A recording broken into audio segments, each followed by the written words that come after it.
What is up? Hopefully you guys are having a wonderful day. Back with some more Resident Evil 5 gameplay for you.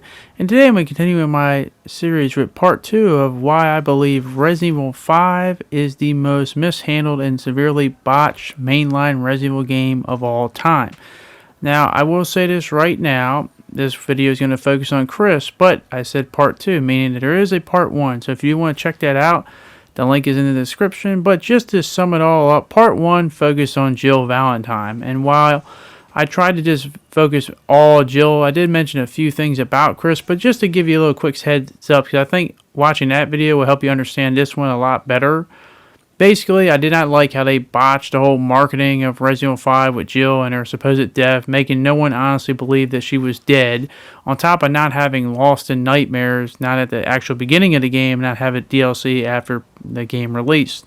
I feel like these in combination with each other kind of just led to no one honestly buying that she was dead, not even the people involved in the game itself.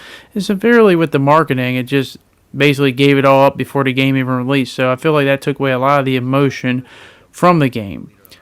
But my thing is that was only on the Jill side, because I think the side that really botched everything was Chris, and that's what I'm going to be talking about in part 2, why I think Chris Redfield was severely done a misjustice. Because now I won't say, because I've heard a lot of people say that Chris Redfield's peak is Resident Evil 5. And I won't say from the adventure standpoint that you're wrong. However, I just feel like Chris ultimately was done a disservice in this game. Because my biggest problem with Chris, and I've always had this narrative with him, he's either the most uninteresting character or he's way too over-emotional in situations that shouldn't call for that. There's never any middle ground. And it took me a long time to really figure out why I couldn't quite stand this Chris when I compare him to other characters. And I think this ultimate small misfire, which is a small thing, but it adds into something really big. It morphs into something gigantic. And it starts with this part right here. Is the first thing that I think they need to change with Chris, and I didn't like in the original, is the fact that Chris never throughout the entirety of the game ever believed Jill was dead. This is a huge mistake, in my opinion, because ultimately, if he never believes she's dead, why would we believe she's dead? It's as simple as that. If he was pretty much in, denial or shock when it happened, and he just didn't want to believe it, even though everyone else was around him, he was just kind of like in denial, no way, and just shocked. I can understand that, but no. He basically never buys her death, even when they basically confirmed her dead after searching for her and never could find her to BSAA. And he basically gets to the point where, the reason he's on this mission is he finds information that she's still alive. To me, I would get rid of that completely. I would have it where that basically Chris, while he might be in denial and shock, eventually has to accept her death. And that would be the perfect way to have the whole story that she's honestly dead, or they all believe she's dead. Because if he never buys it, why are we going to be emotionally invested in it? That just doesn't make any sense. But here's the thing. I think one of the biggest misjustices in Resident Evil 5 is, as I said before, I would like the Lost in Nightmares to be the actual, prologue chapter for the game, not DLC as it originally was. But after the whole scene where Jill sacrificed herself to save Chris from Wesker, I feel like there's a scene that needs to be played out. If you've watched my channel, I've done videos talking about this, but I'm going to have to bring this sequence back, because one of the biggest problems I have with Resident Evil 5, there's a sequence that needed to happen that didn't, but the setting of this sequence actually exists in a Resident Evil game, and it involves Chris Redfield. Remember how I said earlier that I find sometimes Chris can be the most uninteresting character, and then sometimes the most overly emotional character in times that don't need it? Well, the latter is in this moment, because this moment existed in a game that takes place after 5, where Chris was basically shown more emotional than he's ever been in his entire career. But unfortunately, it's just not in the right game. And these moments, while they're fine, it took me a while to realize why I didn't like them initially, and that is the moments from Resident Evil 6 with the whole bar sequence where Chris basically leaves the BSAA and goes off the grid for 6 months after the whole incidents with his team getting killed. But the problem I have here is this is a pretty impactful emotional sequence. Why is this type of sequence not in Resident Evil 5 after Jill's supposed death. Like, just imagine if they honestly had Chris basically accept Jill's death instead of thinking she's never dead, and he comes to a bar like this, and he's basically depressed. I mean, who wouldn't be? It's not the fact that Jill died, it's the fact that she gave up her life to save Chris. That's gotta hurt so much. But just imagine this sequence here, and he's basically gone off the grid, he doesn't want to do it anymore. Perfectly understandable, because as I said, I like seeing my characters with flaws and when they fall down, because we only judge them really great when they have their deepest, darkest moments. So you can see Chris, basically feeling down on himself. And maybe you still have Pierce come here and have a cool cameo, but honestly, I feel like there are 3 characters that should have been in this game, and they should have been in this sequence. So you have Chris going to bar, and these 3 people approach him. 3 people that know him and are connected to him through different and various ways. One would be Claire, the other would be Rebecca, and the other would be Barry. And all 3 of them in their own unique ways, because they not only do they all know Chris, obviously, Claire family, and Barry and Rebecca through former STARS members and stuff like that, but also they also all 3 know Jill. Now, obviously, I know that Claire hadn't met Jill on screen, but they knew each other off screen, and obviously Barry and Rebecca know Jill. So what better 3 people to talk to him to get him back in there to motivate him to try again than these 3 right here? You can't tell me that would not be an emotional, impactful scene. Not to mention seeing Chris in a way we've never seen before, but actually makes sense in terms of having it involve a character we care about. My always problem with Resident Evil 6, Chris, is the fact that I don't care about these random soldiers other than the one dude that had a name that were barely in the game at all and basically dead in under a chapter.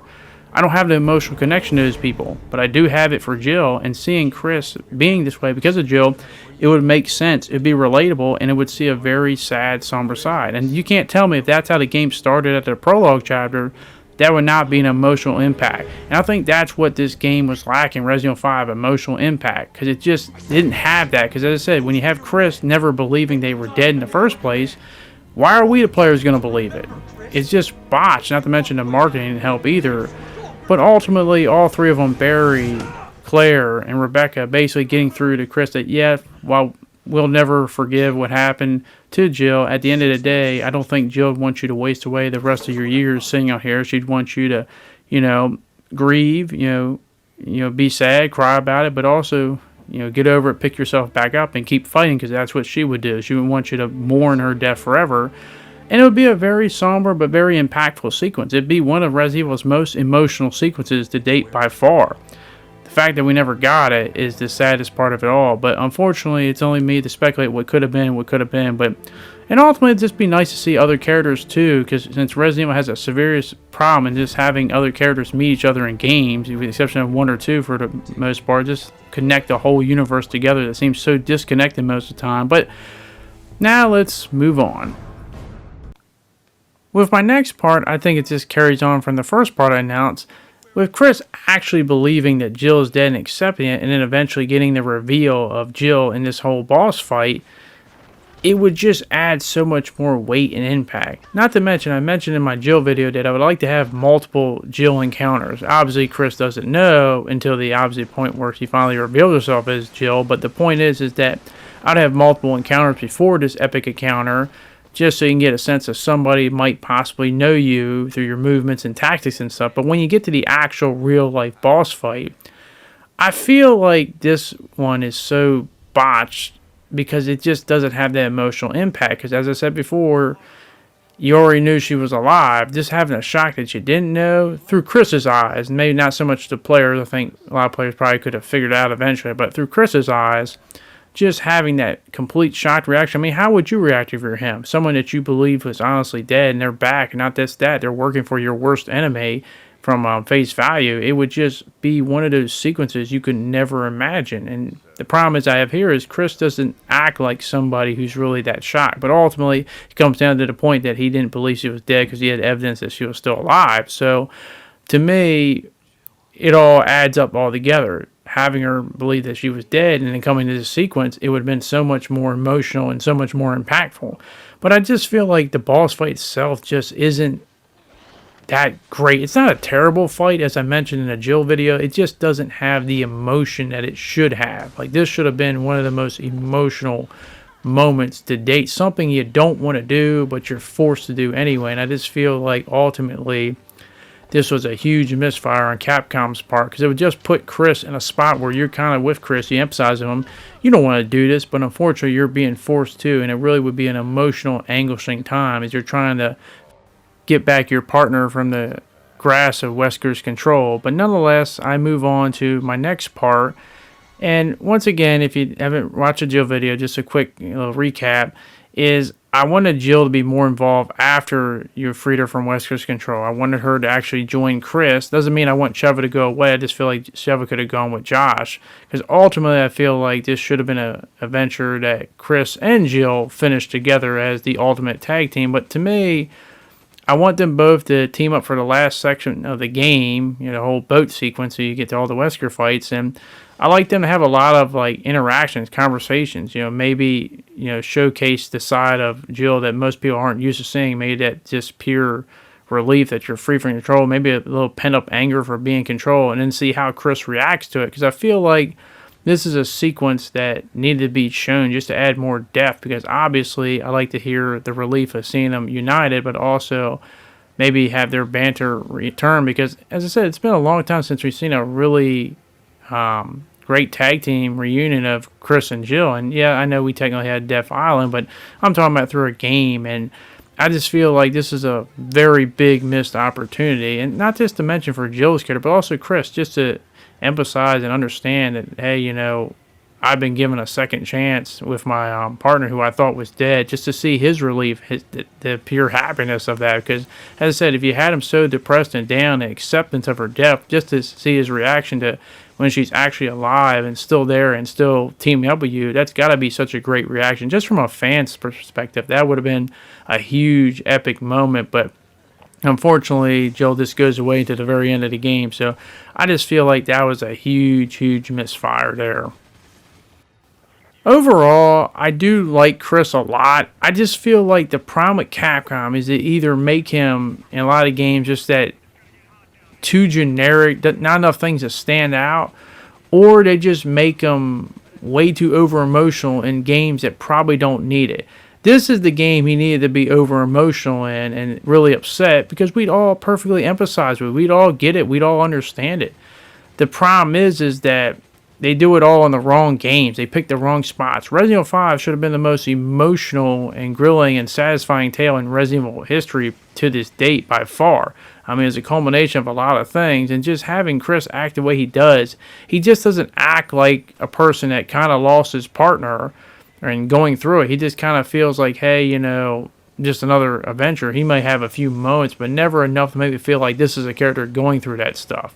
And the biggest problem I always dealt with is the fact that the whole Jill death storyline is botched, not to mention Chris himself never bought into it either. He never believed she was dead, and then was given evidence to prove that he was right in those assumptions, which I think is just a huge messed up by Capcom. It's a small thing, but that small decision morphed into a lot of great decisions, because ultimately I feel like this tale had to have been a lot more emotional and impactful, as well as satisfying. But that's the end of part 2, my Chris part. It's not the end of this series, because I got one more part left, and it might have a botch even bigger than anything I've mentioned. And what's sad about that is I've never really heard anyone talk about that, but I'll let you speculate what that could be. But that is going to be it for my Chris video. But as I always like to say, that is my opinion. I want to hear your guys' opinion.